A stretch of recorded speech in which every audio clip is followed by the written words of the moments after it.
why don't we go with general questions, and then obviously if you need to disperse, you need to disperse, and I'll hang out and workshop with whoever wants to kick around. Are there general questions or reactions to what we've talked about? Just yeah. More of a technological question. Are the clickers actually identified with an actual student? Mm-hmm. I didn't understand. Yeah, if you look at the on the back, you'll see right below the barcode here a unique identifier. Okay, so and how does that talk to Blackboard? Well, there's two ways. Okay. Yeah, it's fairly easy to develop a participant list, especially in the smaller classes. I used to use a handout and have them fill it out by hand, had a work-study student pop it into Excel. I'd cut and paste it, a class roster, give her a class roster. She'd take the clicker sheets, boom, get a participant list up and running. Now there are ways, depending on, we use Blackboard, and there's a way for them to register through Blackboard, but there's all sorts of options. Turning Technologies has a way to register through their site. Yes, ma'am? Another question that's technical is there's a question mark on at least my clicker. Yeah. Is that a means by which students who have a question can electronically indicate it to you rather than raising a hand? Or I do not know the answer to that. While he's doing that one, are there other? Okay. I mean, I was thinking that might be actually helpful because when you have a class of 120, you might miss somebody who does have a question, and then it might be a way of alerting you to a question in the audience. There is. Go ahead, Joe. That's the feedback button. So basically when you have a question up and this bar isn't the normal long one, it shows you how many people have clicked in. So you saw the bar at the bottom, but the default shows it at the top. Then there's another section that says feedback. So not only can students put an answer in, but they can say feedback, and that might indicate, like, you can tell them if you put feedback, that means that you have a question that you want to have answered, and the professor could know, oh, someone has a question. Or if they see like 50 people have feedback, that might be a way to say, okay, so obviously this wasn't.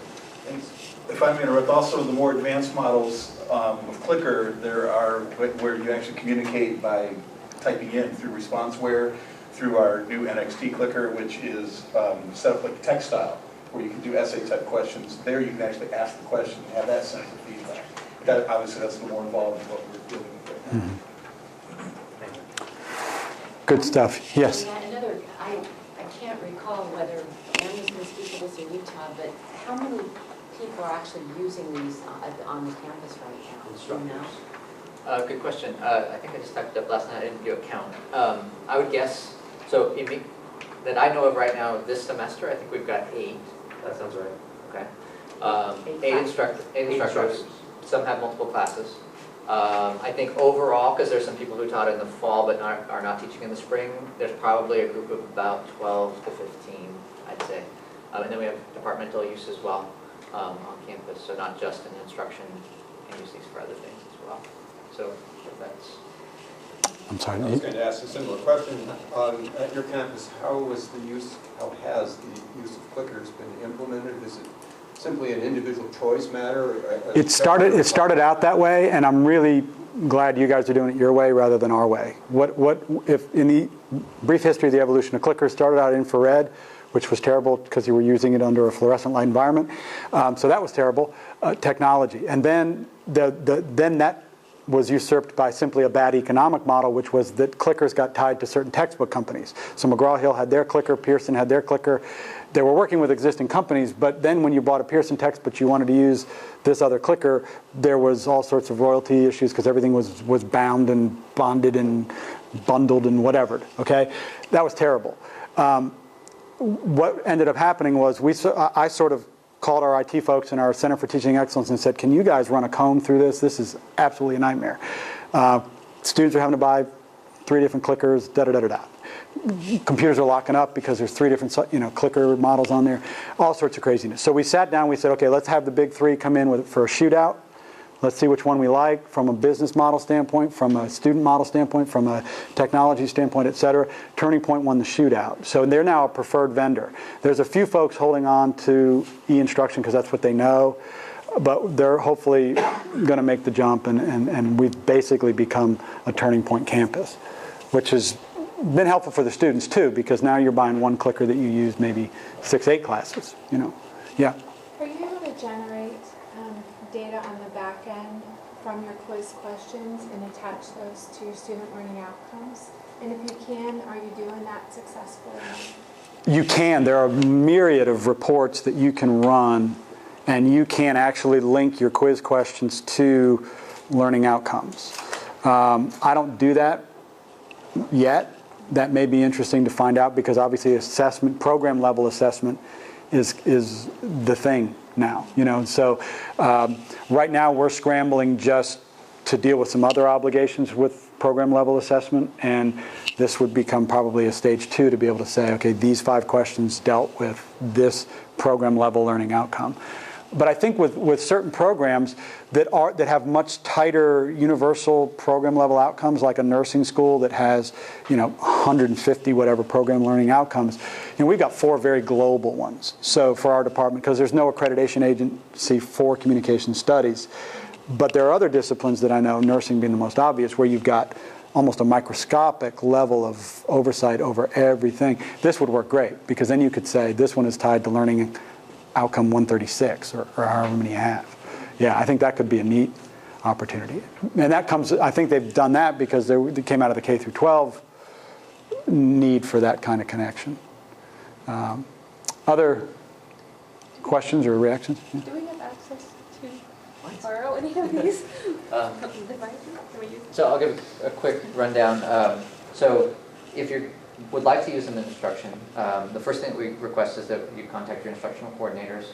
So this is if you really want to use it, full-blown use it. The instructional coordinators, so that they coordinate with the campus store to make sure that students know that they're required for classes and they have.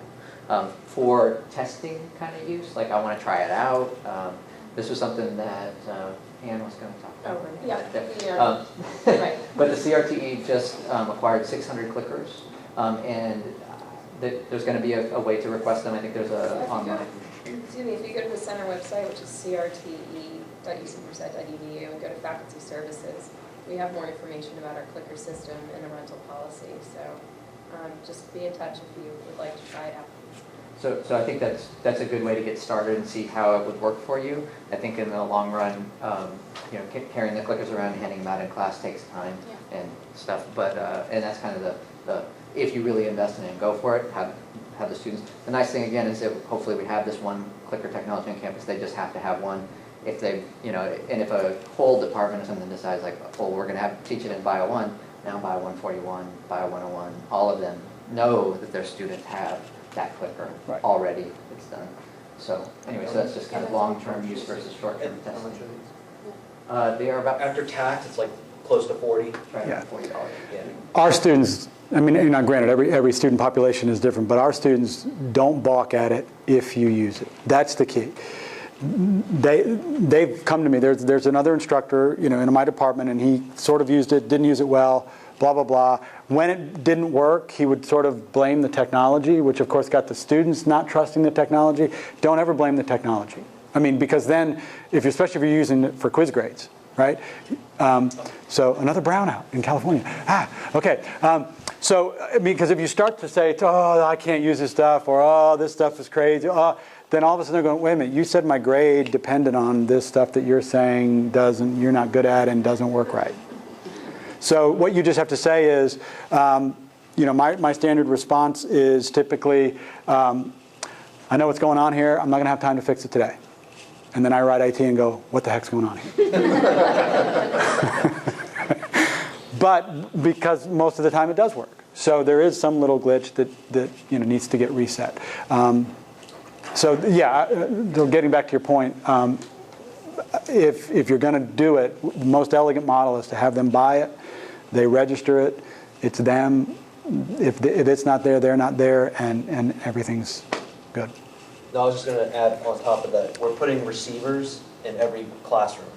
So you won't need to carry that around. You'll just grab the cable, jack it into your laptop. It'll already be set to the channel, much like they do. We're using the last 2 digits of a classroom. So if you're in 279, it's channel 79. I was just going to say, I know that some faculty don't want to use it because they don't want to ask their students to buy it because they don't know who's using it. So if we can figure out some way on campus to publicize who's using it and what class sizes are using it and where, then people can say, oh, my students have been through Bio 1 or through Chem 2, so I can expect 85% of my students come into class with them, I'm not going to feel so bad about asking them to buy them. But in the absence of that information, people are a little wary of. One of the, and just to touch on that, one of the things, at least from an IT perspective, we always ask that you work with your instructional coordinators if you're going to implement them.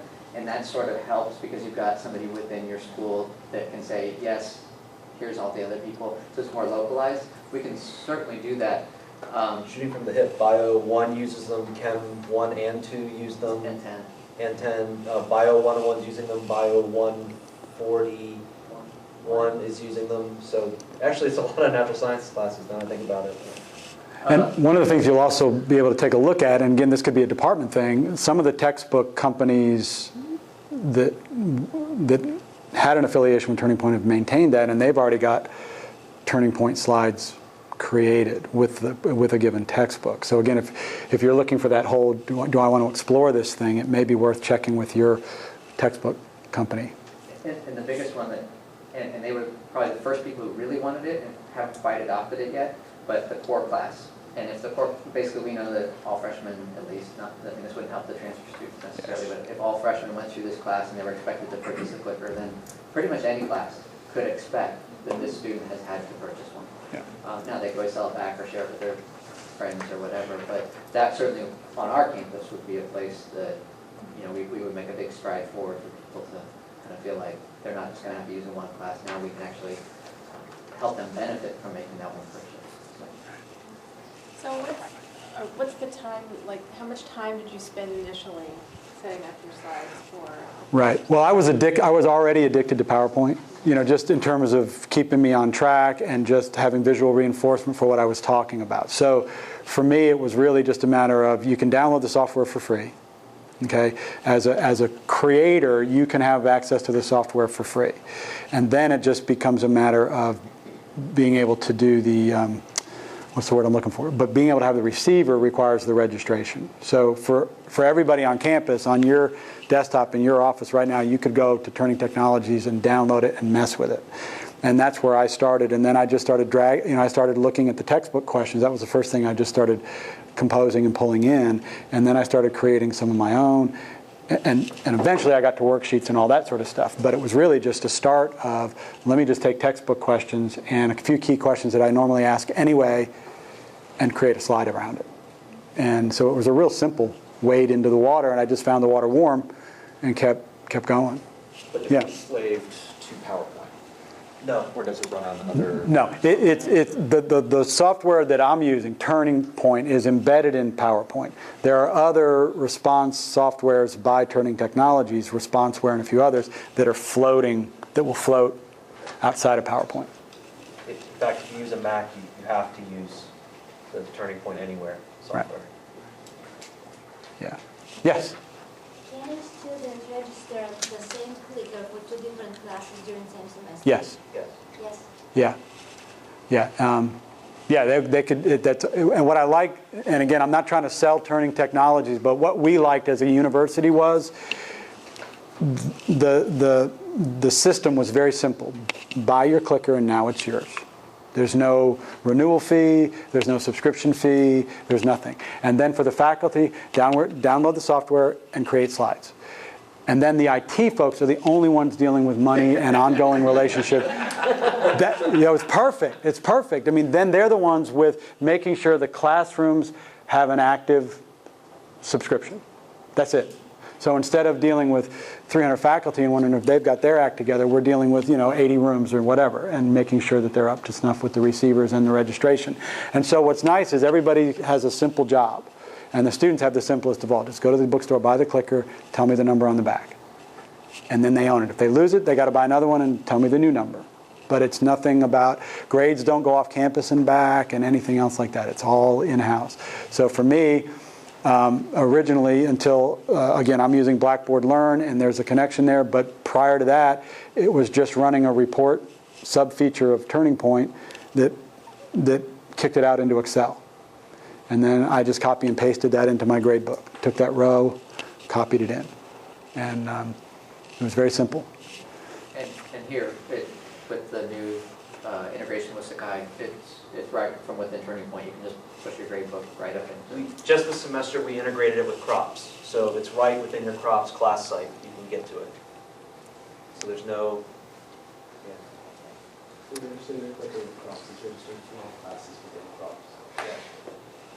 And that's huge, because especially the guy who was here with 300 people. I mean, if I had to answer what's my current grade in your class, it would be crazy. But this has allowed me to go, you guys, know exactly where you stand within about 15 minutes after class is over.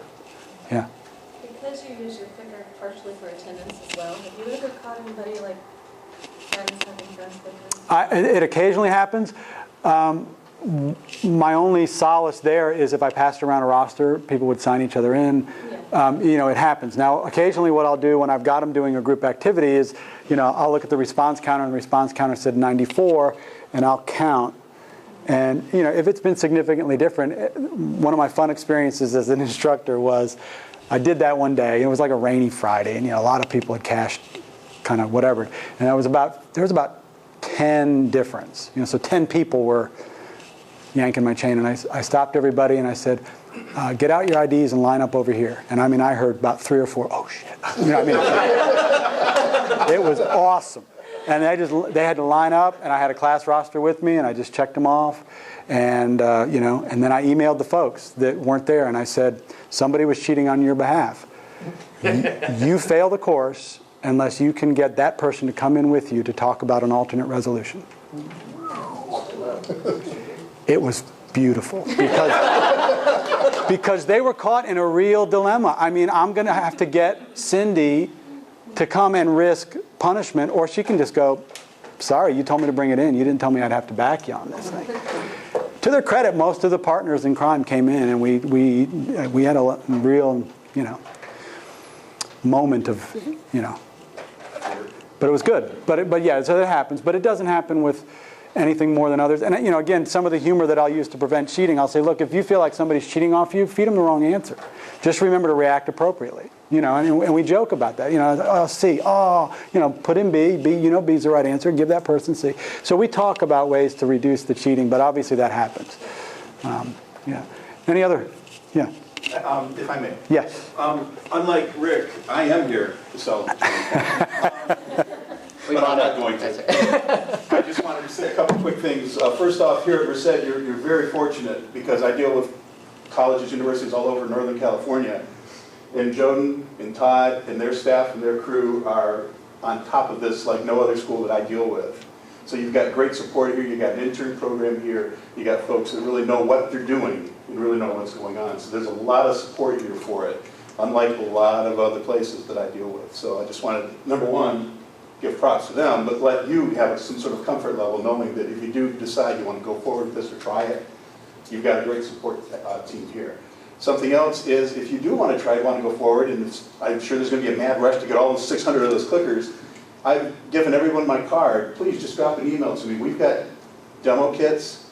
We've got all kinds of training materials and programs like that. If you want to try, if you got a 50 student class for a semester, we will be more than happy to provide you for that semester with a 50 demo kit, 50 clicker demo kit.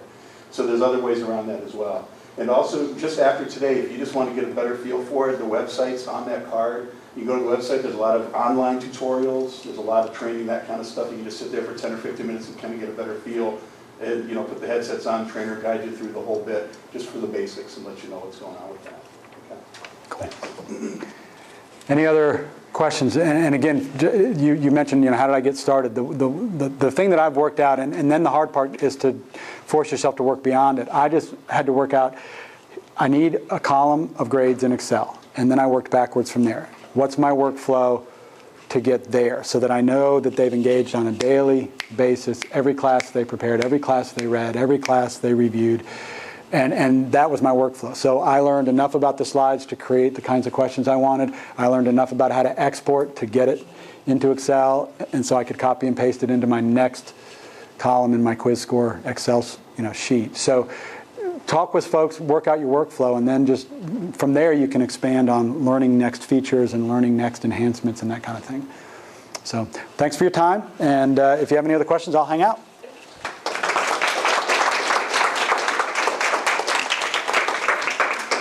much. Sending surveys.